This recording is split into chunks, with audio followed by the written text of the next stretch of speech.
станцията е преименувана и днес носи същото име – Сердика.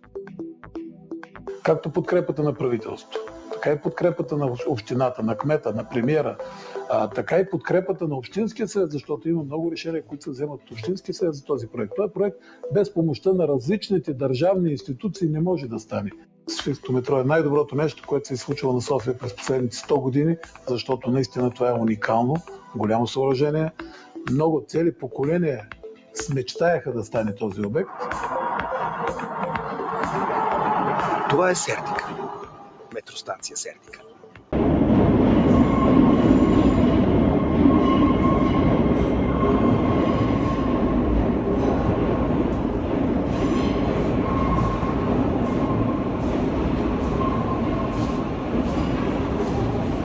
Сливница до Константин Величков. Открива я тогавашният кмет Стефан Софиянски.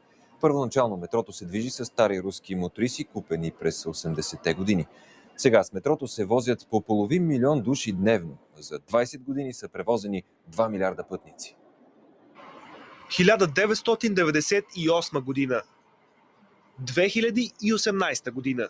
Метрото в София от 6 стана 40 км.